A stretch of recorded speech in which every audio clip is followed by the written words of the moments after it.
Okay, my beloved friends, we're going to be talking about today about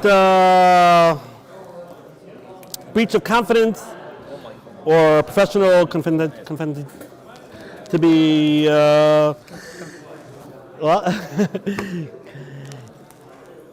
the Hippocratic Oath. So let's start with the story. So there was a story a couple of years back. That there was a couple that was getting divorced, and part of the issue about who would have custody over the child or children. And lo and behold, there were a bunch of rabbis, two rabbis actually, who were privy to the fact that the woman, while they were married, stopped keeping ties to mishpacha. So part of the issue was, everyone agreed that the kids were going to yeshiva and the kids should have a religious upbringing. So the husband felt that the woman is not religious, and it wouldn't make sense that she should have custody over the kids. And the woman vehemently disagreed. She said, no, I am religious. But the woman did disclose at one point to a bunch of rabbis that she stopped keeping ties to mishpacha. The rabbis came to court and testified that it was disclosed to them that the woman told them openly she stopped keeping ties to mishpacha at one point. So that was proof that she's not religious. And because of that, the husband was awarded the majority of custody over the kids. Okay, a little while later, the woman took the rabbis to civil court.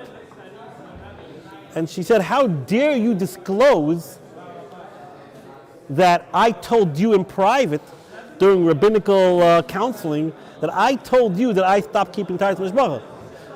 How did you disclose that in public and to use that against me that I should lose custody of my kids? So this was in civil court. The original case was in the custody court. And now the woman was suing the rabbis. I'm not sure, but the woman was suing the rabbis for a breach of confidence, right? That I told you something in private. How could you go ahead, especially as rabbis, as clergymen, and you went ahead and revealed what I told you in private to use to my detriment? That was the case. She's suing them for millions of dollars, right? I don't know exactly why she didn't sue the judges that accepted the I don't know how the law works exactly, but that was what's going on. She was suing the rabbis for disclosing information about her religiosity, and because of that, she lost custody of the kids. So the case appeared in front of David Goldstein, Judge David Goldstein. Sounds Jewish, and he sided for the plaintiff, meaning she sided for the lady. She said that the lady was right, and she should be awarded millions and millions of dollars. And I quote Judge David Goldstein. He says, the rabbis claimed that it was their halachic obligation to disclose the truth for the benefit of the children. David Goldstein says, it was outrageous, most offensive, especially considering the status and stature of these defendants, meaning the rabbis, within the community, a standard which they readily abdicated here. From what was done, it is palpably clear why this determination, meaning that he sided against them, is one apparent first impression.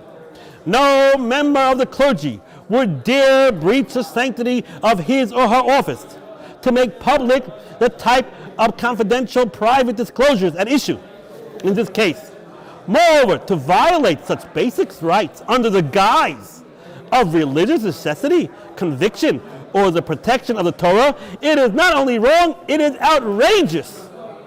Bearing in mind the sanctity to be accorded such communications between clergy and penitent, and the necessity for confidentiality in conjunction with the spiritual counseling without the fear of any reprisals and disclosure, it is both outrageous and intolerable that such communication will be revealed, even whereas here this accords in part of the context of judicial proceeding. In my view, the context so just transcends the bounds of decency, has to be regarded as both intolerable and atrocious. Ad kan l'shoinei hazav of Judge David Goldstein. He felt that there was no way any clergyman, any rabbi, for any reason, is allowed to disclose any private information. We know by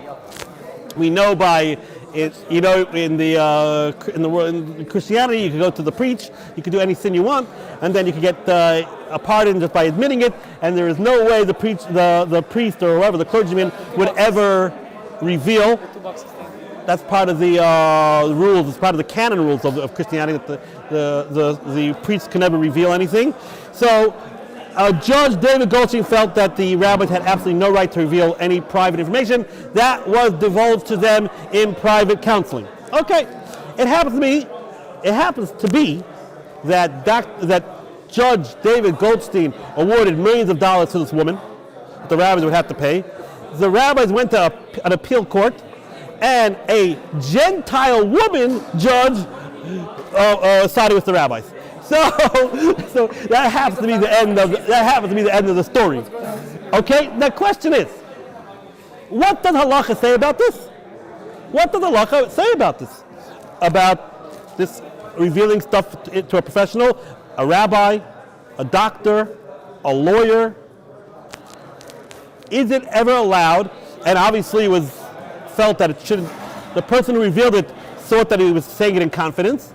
And is it ever allowed, because of their professional status, rabbi, clergyman, or doctor, are they ever allowed to reveal it for any reason? Right. So the answer to this question is, the Halacha says absolutely nothing about this. It says nothing about someone who's a doctor, or a lawyer, or a rabbi. It doesn't say anywhere any special law about a rabbi, or a doctor, or a lawyer. Meaning, in the secular world, in the secular law, there's two standards, exactly. Basically, anyone can say whatever they want about anyone else. They can reveal any secrets they want, basically. A rabbi and a clergyman and doctors and lawyers, there's a certain type of laws of restrictions, right? Confidentiality, fine. So what does Halacha say? So the truth is, Halacha has a higher standard for everyone. It's not that Halacha says nothing. It says, the Halacha says that everyone is equal. It doesn't make a difference if you're a lawyer, a doctor, a rabbi, or a plumber. There's the same standard for everyone. So what is that standard?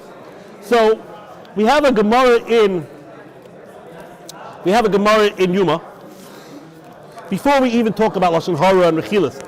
But the Gemara says over here, what do we learn from how do you know if you hear something from your friend tells you something, do not reveal it. Right? Until he tells you, he gives permission that you could reveal it. I bring the first pasuk in Vayikra. So from that pasuk we learn that anything that's told in secret, or anything that's told privately to you, you're not allowed to reveal it, unless your friend tells you. Now this has nothing to do with Lashon Hara. Even if a guy, obviously the guy tells you, it's raining outside, that's probably something you could reveal to other people. But the guy says something that is pariv. I may be selling my house, I may be looking for a new job. It's not something that if you reveal is detrimental. Not like Lashon Hara. You don't reveal that the guy, right. It's not really detrimental. The guy has an addiction or has a gambling problem, whatever it is.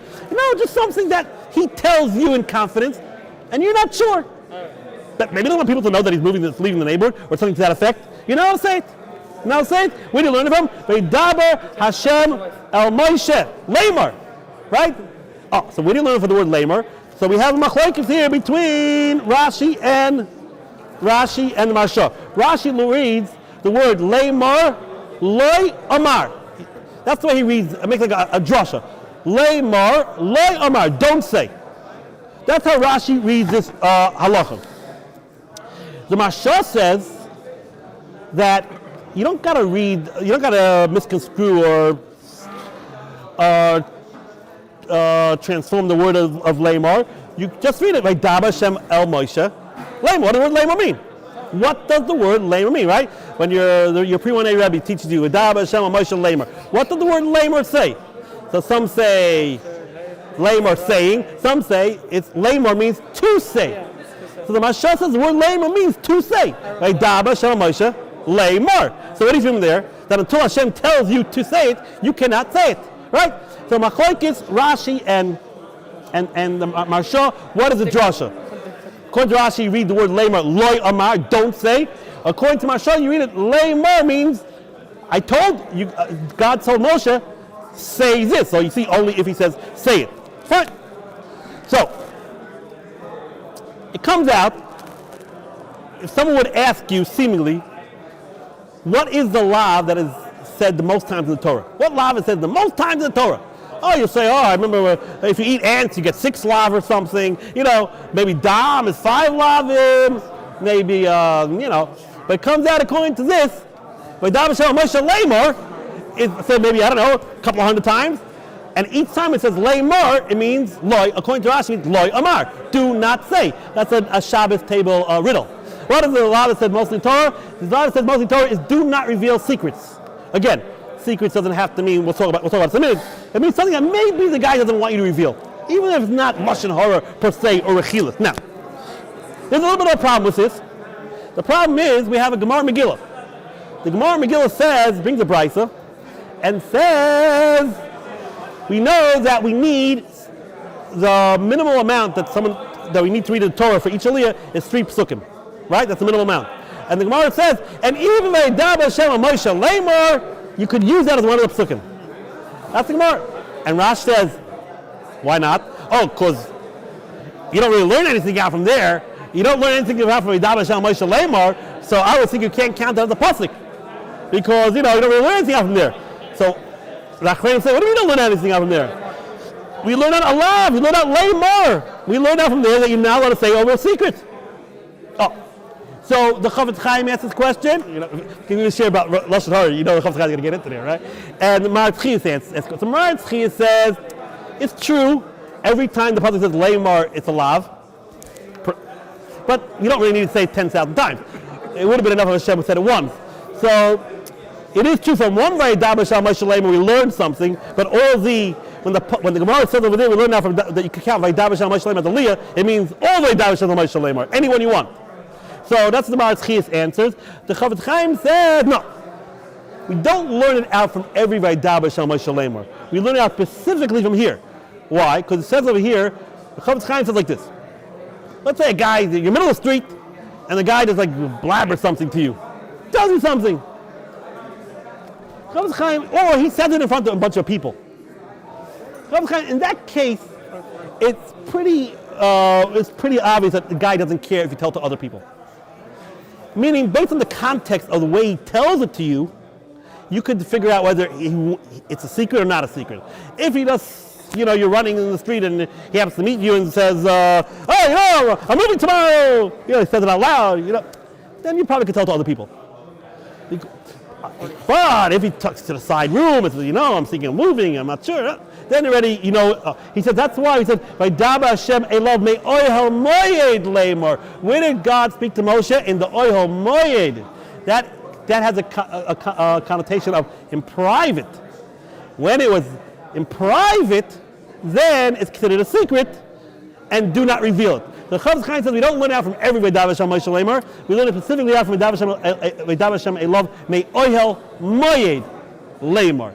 So that's how the Chofetz Chaim answers the question. But every Vaidaba Hashem Moshe Lamar is not referring to this halacha. Bottom line is, there could have been a simple way to answer this question. What was the question? We do learn something from Vaidaba Hashem Moshe Lamar. How is it not learning anything from Vaidaba Hashem Moshe Lamar? The Gemara in Yuma says we learn out from the not reveal secrets.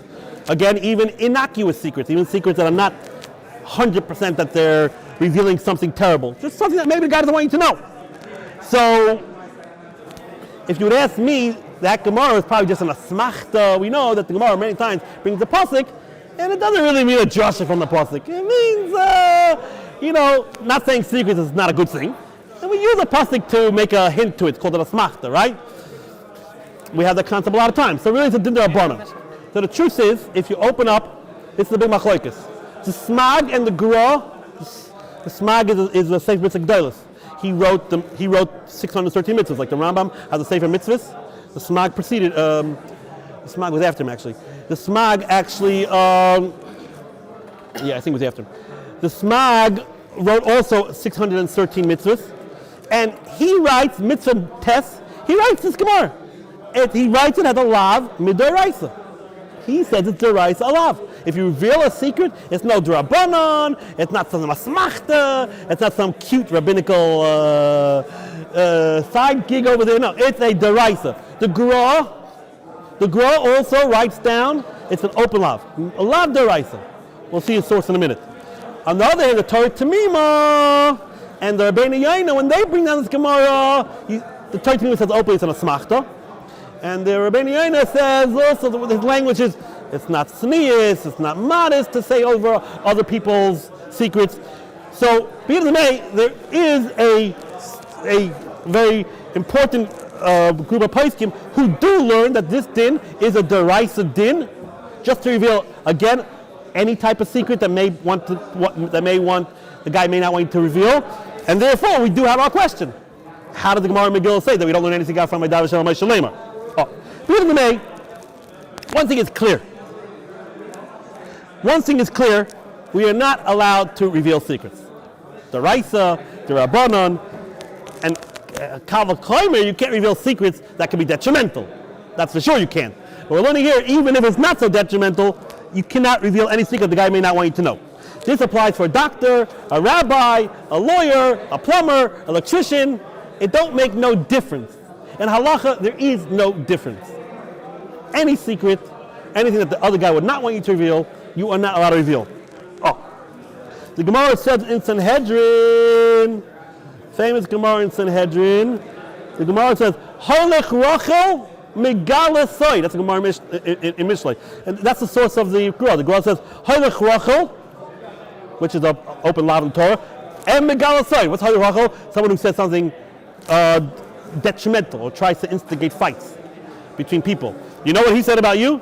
Megala Soy is just revealing a secret. The guy, he's moving, he may change jobs, something that maybe the guy doesn't want people to know. And the juxtaposed, so you see that's what the Gemara says, you see it's the same lav. It's the lav Holech Rachel, the lav Megala Soy. The Gemara says that Holech Megala Soy, the Gemara brings a story, there was a Talmud who revealed the secret that was hidden, that was not revealed for 22 years. After 22 years, the Talmud decided he's allowed to reveal the secret, and they threw him out of the base medrash. They threw him out of the yeshiva, and they said, "After Alim Bey Badrasha, Dame Gali Razia." Oh, this guy's going to reveal secrets. So there was something that happened 22 years ago, and this Talmud revealed it, and they threw him out of the base medrash.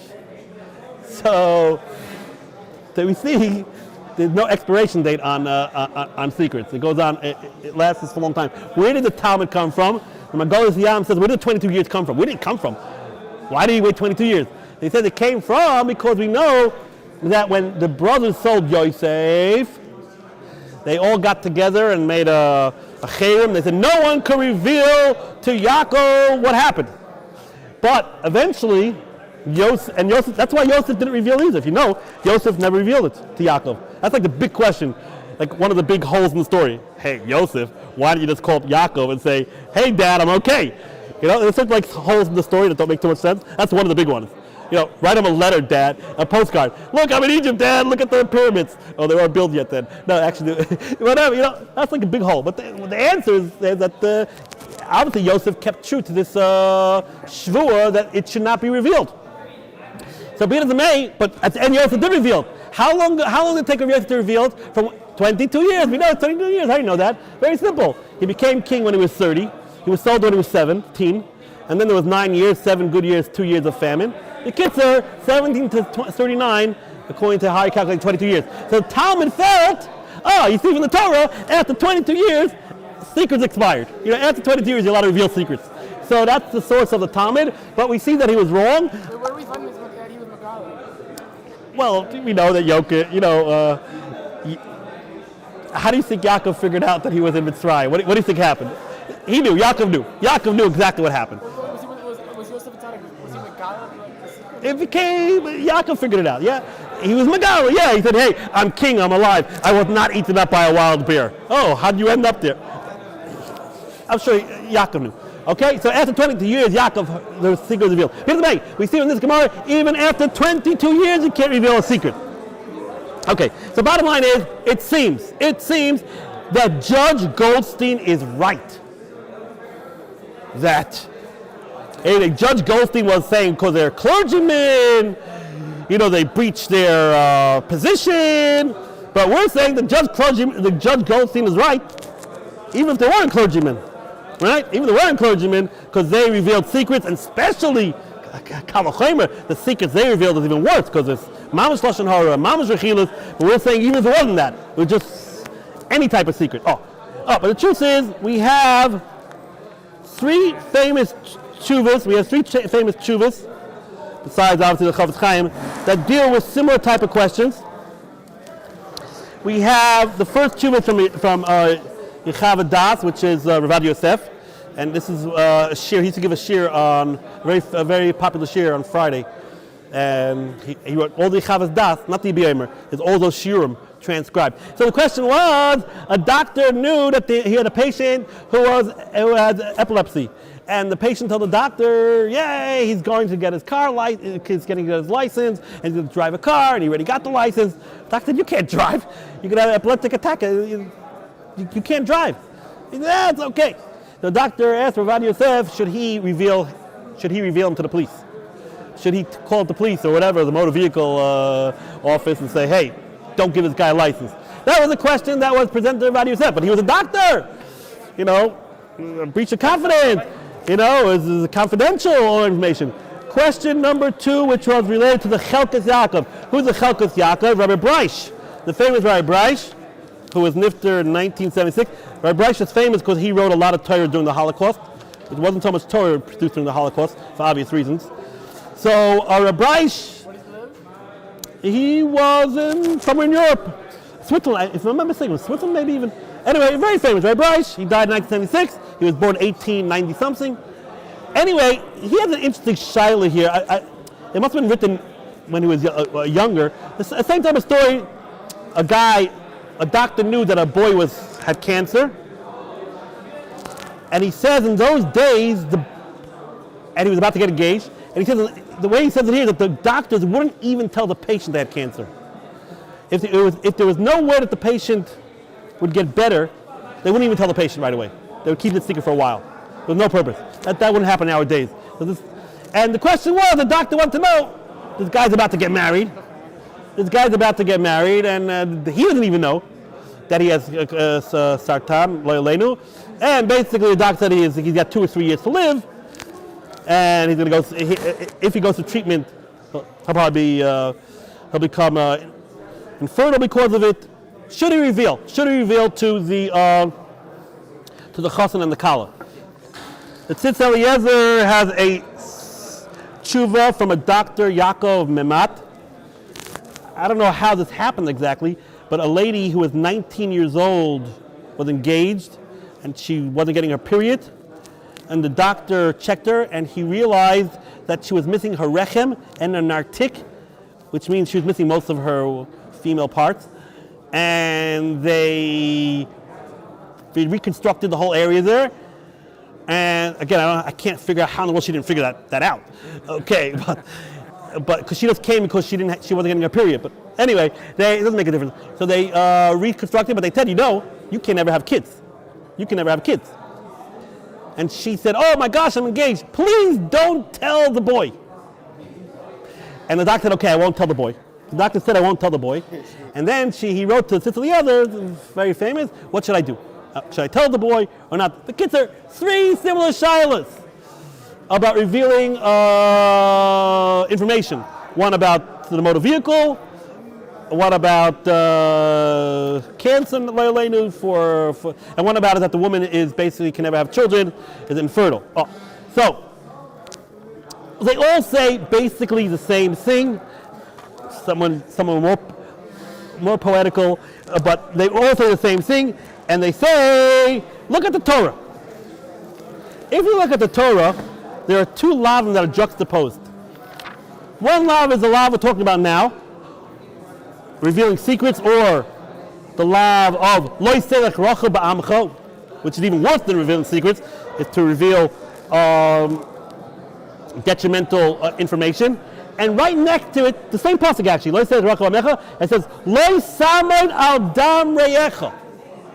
Lo yisamed al dam reyecha. What does lo yisamed al dam reyecha mean exactly? It means if you see someone who is in a precarious, in a dangerous situation, you have to do your utmost to help him. And the Rambam brings down here, anyone who could save someone, he's drowning, or he's going to get attacked by robbers, or he heard that Moisim are evil Jews, want to do something to hurt the person. He has information. So Larry has information that Yaakov is about to be attacked by other Jews. He has to reveal it. And if he doesn't reveal it, you're over on lo yisam adam reyecha. The Rambam says here clearly that if you have information that could help someone, you must reveal it. Now, don't make a mistake and think the Rambam is only talking about information about life or death. Let's say Larry is about to get killed by someone. No. If you look at the Rambam and Sefer Mitzvahs, and if you look at the Sefer, if you look at the rabbinical literature on this, they all say whether it's Larry's going to get killed, whether Larry's going to get robbed, whether Larry's going to lose money, whether you have testimony about Larry to help him. Any info that you may have that can help Larry in any which way, if you don't help him, you're over on lo yisam al dam reyecha. You're over on the law of lo yisam al dam reyecha. So you see someone drowning, you got to save him. You see someone is going to get fooled in some business deal, and you know that, you must tell him that information. And if you're not, you're over on lo yisam al dam reyecha. Right? Okay? If you have edus and you don't go to court, lo yisam al dam reyecha. So they all say that. Why is it juxtaposed in the pasuk? Lo yiselech rachel. Yeah, you're not allowed to say detrimental information. You're not allowed to say lashon hara. You're not allowed to reveal secrets. But if the reason why you're revealing it is to help someone else, an innocent bystander, an innocent person, then we don't say lo yiselech rachel. We say lo yisam adam re'echa trumps lo yiselech rachel. Is it only if it's going to do something, stop something negative, or even if it's going to have positive? No, only something negative. So they all say over here basically like this. Okay, Mr. Epileptic guy wants to go ahead and drive. He's going to go drive. What's he going to do? Maybe kill people? Certainly cause monetary damage to who? To innocent people. So what do we say? Yeah, it says lo yiselech rachel. But it's juxtaposed lo yisam al dam reyecha to tell you lo yiselech rachel doesn't apply in this case. Because over here, lo yisam al dam reyecha trumps it. And you, Mr. Doctor, has to reveal the info. Because it's detrimental to the community.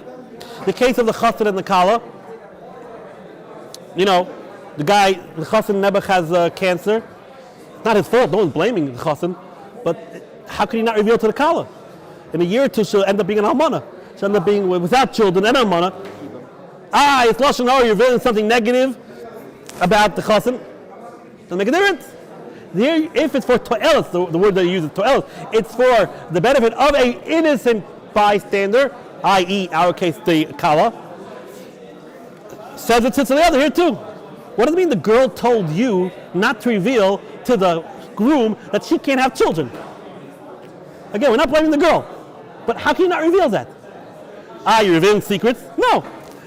Here we say the law that where someone else is going to get hurt because you don't reveal it, then you're allowed to reveal it. And then he goes through like a whole interesting, he says here, don't think lo yisam adam reyecha is only for ritzicha, only if you're saving someone from life and limb. No, like I said, it's even if you're saving someone from money, certainly from shidduchim. He uses some foul language over here, and then he says, no, what's the big deal? Don't reveal it. Eventually the chassan will figure it out that there's something wrong with her, and then they'll get divorced. What's the big deal? Why should you, doctor, reveal it? Not to get married. the chassan will find out, and the chassan will get divorced. So what is the point? It's not so detrimental to the chassan. So he goes to here. He says, "Oh no." He says, "I'm a dying for divorce, and you don't just get divorced. It doesn't happen that way. The woman could cause a lot of difficulty to take a divorce, because nowadays you just can't divorce a woman against her will. And there are stories of he talks about it. And there are stories that the woman wouldn't take a get, and it costs a lot of money to get rid of her. And then he said it's emotionally not healthy. That's also a problem. He says, you know what? What are you saying? Let him get married. Look at divorce, big deal. What are you getting about, Mr. Doctor? Mind your own business. Aye, Mr. Chassan will get hurt. He won't get hurt. He'll get divorced if he wants to divorce her. He says, no. He may actually yes fall in love with her, and it's going to be a terrible situation that you're putting him in, that he'll want to have children, but doesn't want to divorce her. He goes on and on and on, and then he says, by the way, it's the other way too. Don't think it's just because a man wants to have children because of peer review. It's the other way too. That says a man can't have a child. And even though the woman doesn't have peer review, but she wants to have children too. He brings the Gemara. The Gemara talks about women want children for their old age, that the children should take care of them. But it doesn't make a difference. It goes both ways. So we're learning here quite clearly that everyone, Tzitz Eliezer, the Chavadas, Chelkas Yaakov, the Chelkas Yaakov has another sword that if you don't, besides Lo Yisam Adam Re'echa, he holds, if you know someone's going to get hurt, and you don't reveal it, you're over on Lifnei Iver Lo Yisita Michshol. He learned Lifnei Iver Lo Yisita Michshol not only if you give a bad counsel, but it's also if you don't give good counsel to help someone from being hurt. So, Bekitzer, they all say the same thing. Definitely the doctor has to reveal to the party that may get hurt by the situation. Okay. Now, but we have to contrast and see that this is not so simple. Because the Maharsham, who's a famous Reb Shabdron, had a shayla brought him. There was a girl who was a wonderful girl, engaged, married, everything was wonderful, but she had a illustrious past. I don't really mean that. I mean she once actually lived with another man and had a baby, and they gave the baby away. But since then, no one knew about this. Since then, she was acting totally in propriety, totally with modesty, and the chassan had no idea about this information. He had no idea that his wife had a history, and there was even a baby involved. Right?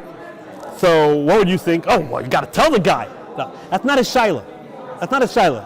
He says, we got a problem. When you read the ksuba, what does it say in the ksuba? Oh, this psuta, this virgin, and she gets $200 for her good behavior. You know, ksuba, that's it, you get $200. But that's a lie. She's not a psula. It's not a psula. So what do we do? What do we do under the chuppah? So first, Rav Shadjan say, write in the ksuba b'ulta, give her only $100, and the guy who reads it, he should lie. If you know, the ksuba is a star. The guy who reads it is just, the kriyas ksuba is just a formality. It has no really halachic, bearings.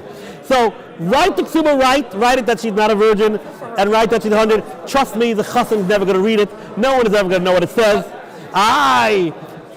The guy reads the chuppah, the guy reads it, he should lie through his teeth. No problem. Let him lie and read it falsely. Read it, she's a psula, $200. The chassan's going to find after. No. And then he says, and he brings proofs. Are you allowed to lie straight up for these type of reasons? He says, yeah, he brings Gemaras. The Gemara says there was a machlekes Hillel and Beis Hillel about what carbon is allowed to be brought on Yontif. I don't want to get involved. What type of carbon? Oila, shlamim. Beis Shammai says you can't bring an oila because you don't eat it. Right? Yontif, you're allowed to anything that you eat, you cook. But oila goes totally on the mizbech. So Hillel brought a carbon oila, and the Shammai students was there. I said, oh, what is that? Is that an oila? He said, no, look, it's a nekeva.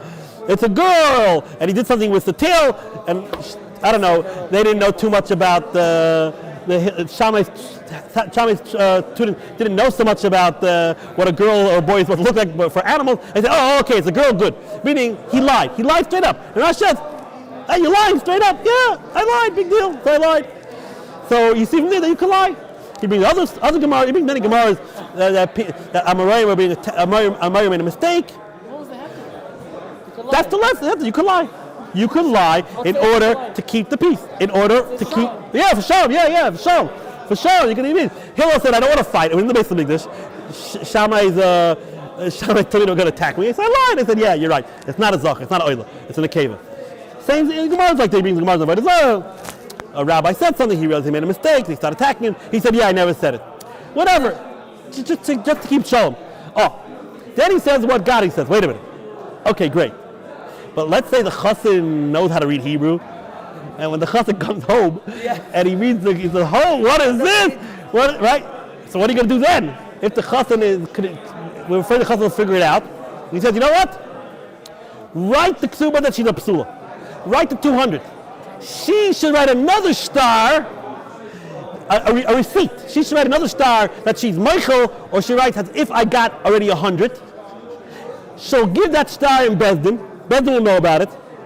So basically, the ksuba can never be used by her to take out more money than she's allowed to have, because there's another star countermanding, basically contradicting this star. So that's what she does the other thing. Write the ksuba, write 200, write shida psula, write everything, and write another star. And don't tell the chassan. Right? So that's what he's dealing with here. Now between me and you, that's the issue here? Don't you think you should tell the chassan that the kala had a illustrious past? Wouldn't you want to know that? And he says black and white. If the chassan knows about this, it's over. It's over. So the chassan cares about this. So don't you think that's called Te'elis? Don't you think that's Oiver Loi Saman Adam Recha not revealed to him? What do we see from here? No, it's not.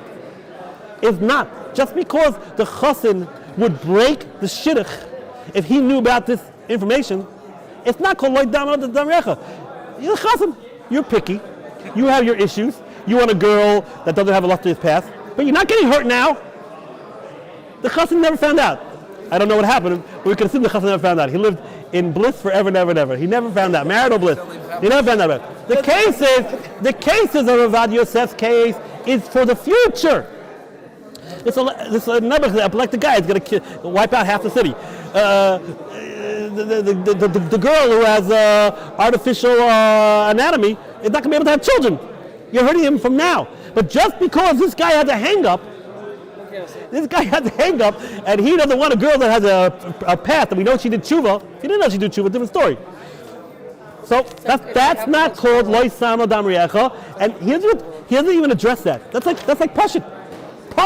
You don't reveal that. His whole issue is how to fool the chassan. How can we fool the chassan that he should never figure it out, right? So the point is, where are we holding? The 38. Okay, well, tell me a 45. The point is, what I'm trying to bring out over here, I myself,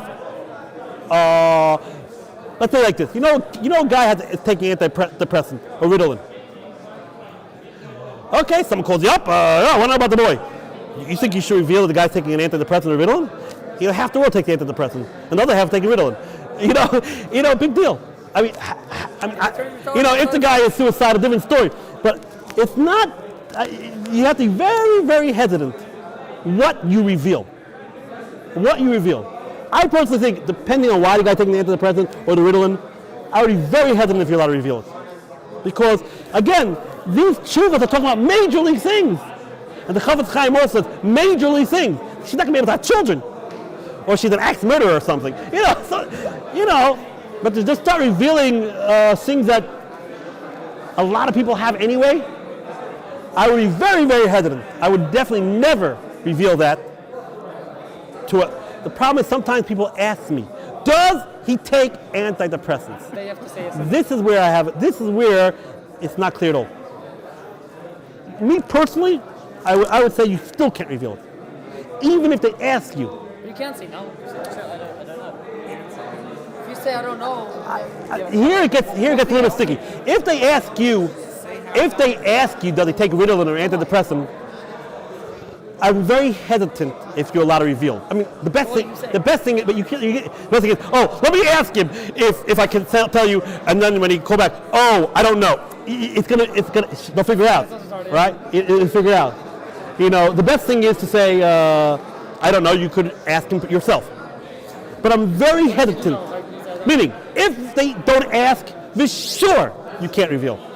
Again, if the guy taking antidepressants could try to commit suicide 10 times, that's a different story. Every case is case-based. But the guy was still depressed, He had a hard day in first Seder, Again, obviously, we have to be adults about this. Obviously, it all depends on the case. But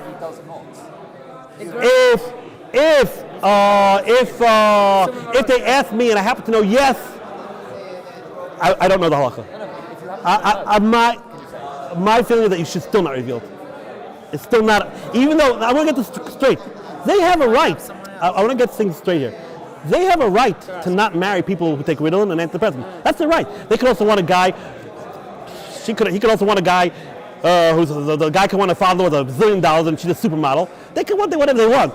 I have no problem with what they want. My problem is, but am I allowed to reveal this minor thing that they think it's something terrible? You understand? Again, if she can't have children, sure I have to reveal it, even though they ask me. Let's say they ask me, does he snort? I can't marry someone who snores. In that case, I think you could reveal it. Because the whole world snores. It's nothing bad. You don't want them to snore. That's not called Lashon Hara. I would think in that case you could reveal it. But this thing about the antidepressant Ritalin, if they don't ask, for sure you can't reveal it. That's what I would say. Again, no possible here. It's just my feeling. And if they ask, I would be very, very hesitant if you're allowed to reveal it. I would go to your local Orthodox rabbi. Are you allowed to reveal it? Because again, even though they have a right to want to know, I'm not too sure if that's enough of a to'eles that I'm allowed to reveal it. Just because they want to know, So, beginning of the day. Now, so I just wanted to show you that I see I'm right from the Marsham, that he says, do not reveal that this girl had a illustrious past, and he's just dealing with how to fool the chassan. He's helping them fool the chassan. Okay, now there is a problem here for doctors in particular. The problem is, okay, Mr. Doctor, you have to reveal. You have to reveal the fact that the chassan can't have children, or the kala can't have children, or that the guy is epileptic and he's gonna hurt people when he drives. That for sure is to'eles 100%. No question, you have to reveal it. You can't let the innocent be hurt. But the problem is you made a shvua. How can you make a shvua? What shvua? The Hippocratic Oath. So so how could you break a shvua? Right? So I actually took off a line. Who's Mr. Hippocrates? He is the father of modern medicine, who lived 370 BC, which is the times of the second base minister, right? He was a Greek. He was right, and he's called the father of medicine. Basically, he's the first one who decided disease actually is a cause and effect, basically, and he instituted supposedly an oath. And part of the oath is, it's very interesting, when he says that he swears in the names of Greek gods. I'm not going to say the names. Apollo, panacea, right? You know the word panacea? I didn't know that. That's actually a Greek god. Panacea means cure all. The word panacea in English means it cures everything. I didn't know, obviously, it's actually a Greek god. Anyway, but we don't, and nowadays we have a modern version. They don't mention Mr. Apollo anymore. He's out of style, right?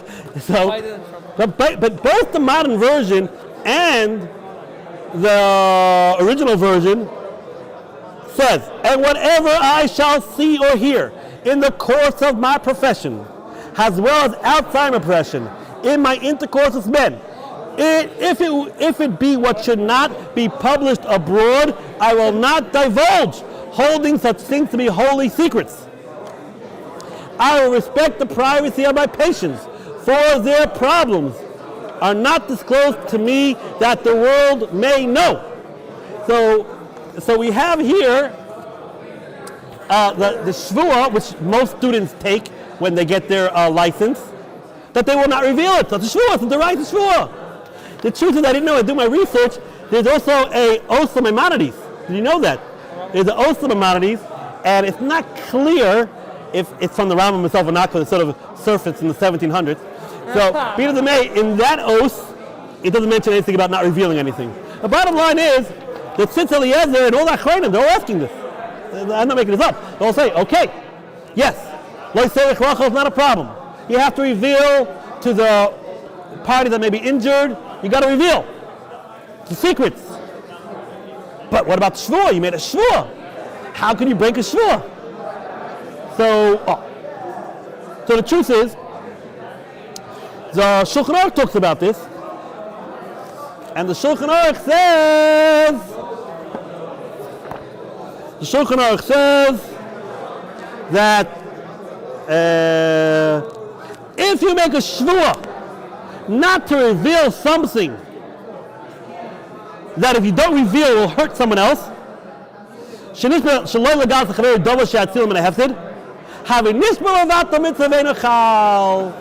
you make a shvuah that contradicts the Torah, make a shvuah. I will not sit in the sukkah. I swear I will not sit in the sukkah. Shvuah has no, it's not chal. The shvuah has no validity, right? So the Ramah says, you made a shvuah. Yes, doctor, you made a shvuah. You're not going to reveal sicknesses. You're not going to divulge information. But the Torah says you still have to divulge it.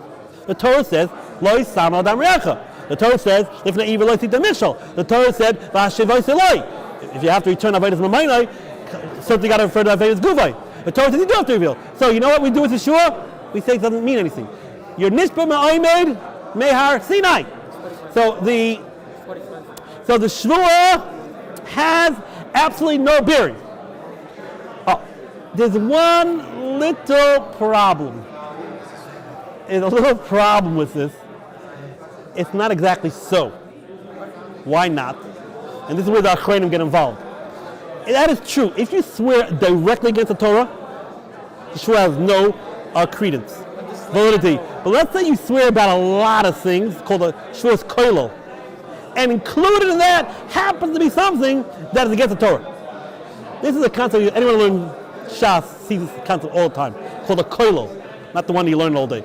But if you learn in koilo, you'll see this concept called shvuah's koilo, which is, then the halacha is ischal. So in this case, yes, our doctor made a shvuah. We didn't make a shvuah. I will not reveal just about the case where the guy, God forbid, has cancer, or the woman, God forbid, can't have children. He said, I'm not going to reveal any information that should not be divulged. Now, 99% of that shvuah, you're right, you should not divulge. There's no reason you don't have to divulge information about your patients. So the halacha is by shvuah koilo, even the 1% is chal. So this is where the Achronim have a lot of difficulty trying to get out of this. Trying to get out of this problem. Isn't that concept of shvuah is not halal and something that's specific circumstance that you never thought will occur? So again, the question is, hey, isn't there a shvuah here? How can you make the shvuah? So first said there is no shvuah, but then we said it's not true because it's shvuah koilo. Wait a minute. So one answer is what Shammai said. No, the doctor never, even though it's some generic, the shvuah of the Hippocratic Oath, it's some generic shvuah, some generic language. But clearly, any from doctor didn't have in mind in the shvuah if it's against the Torah.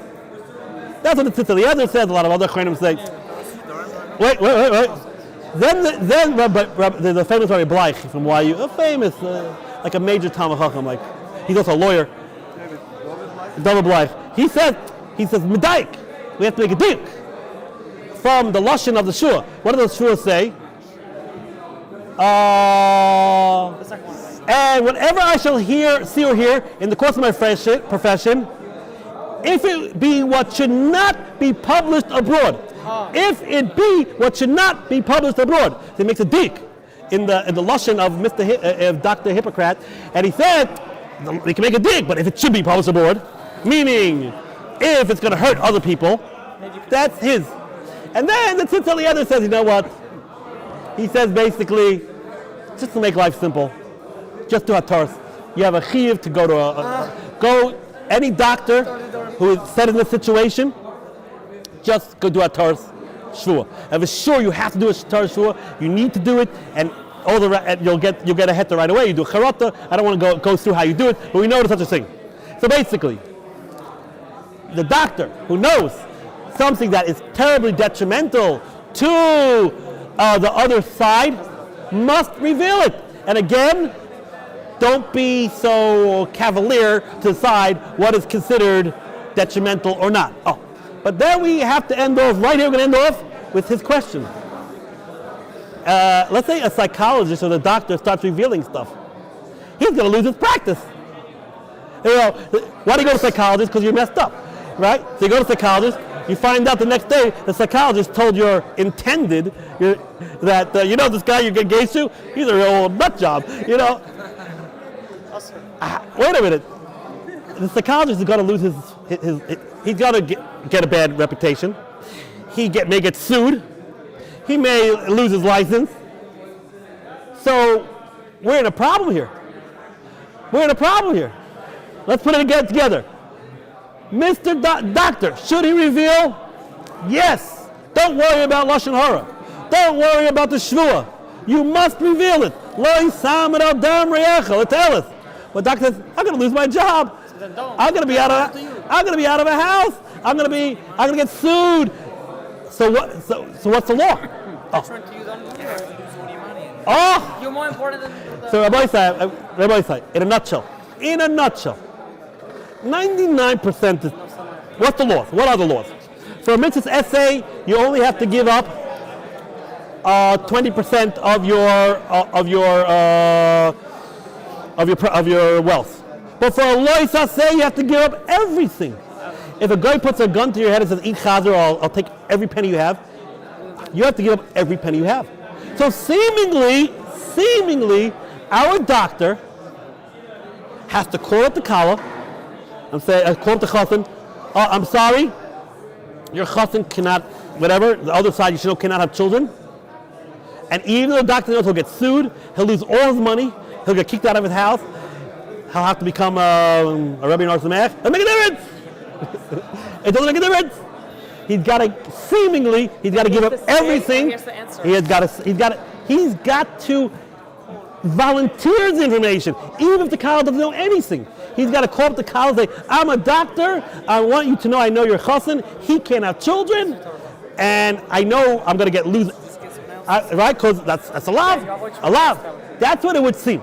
Now, Rabbi said, this is all semantics, because this never, it's not what's going to happen. Yeah. Theoretically, it's not. We're talking in theory. If the doctor has any brains, he could get the information to the kala without her knowing how or what. There are ways to do it. Yeah. But in principle, Yes. But here we could say that no, we're wrong. Why? Because it's a famous Chakira. We're ending off right here now. The Chassam Sofer says it doesn't. This thing that you got to give up everything. It's not about lav or aseh. It's about whether you're doing an action or not doing an action. That's the criteria. It's about whether it's kum v'aseh or shev al taiseh. That's what it's about.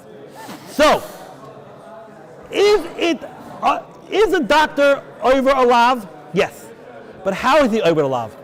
Usually lav is when you do something. Put a gun to your head. If you don't eat the chazer, I'll take all your money. Well, don't eat the chazer. Because if you eat the chazer, you'll be doing a action. Right? But there are certain lavim that actually you're over it by not doing it. This is one of the rare cases that it's a lav, but it's a lav sheva maisa. It's a lav, but how you over it? By not doing something. So the Chassam Sofer, Rikiv say, that has a law like an essay. meaning the criteria that, again, for an essay you give up a chaimish. For a loisei you give everything. The criteria is not essay loisei. The criteria is maisa or not maisa. I.e., they say for parents, they did not do schayr parents shrius. Is an essay. But they say, for that you got to give up all your money. Because the way you do it is by an action. So basically, the criteria is kum v'aseh and shev al taseh. So basically, back to our doctor. If our doctor, this is all theoretical, knows that if he will reveal the information, he will lose his license and lose 20% of his wealth, and he knows that yes, he does not have to reveal. That's right. He does not have to reveal. But again, this is like, there's no way the doctor can't figure out a way to get the information to her without him losing his license and getting sued and all that. And also, usually doctors are very rich. So even how much is it going to take her? A couple million. The doctor versus millions, right? It's not going to be 20%. Anyway, but in principle, Rabbi side, this is all if there's no pikuach nefesh.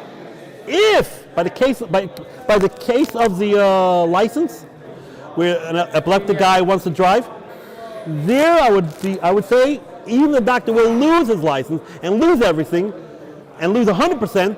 There it's a kasha b'kuch nefesh. So there I would say the doctor would have to reveal, even if he lose everything, because that's a kasha b'kuch nefesh. That's what I would think.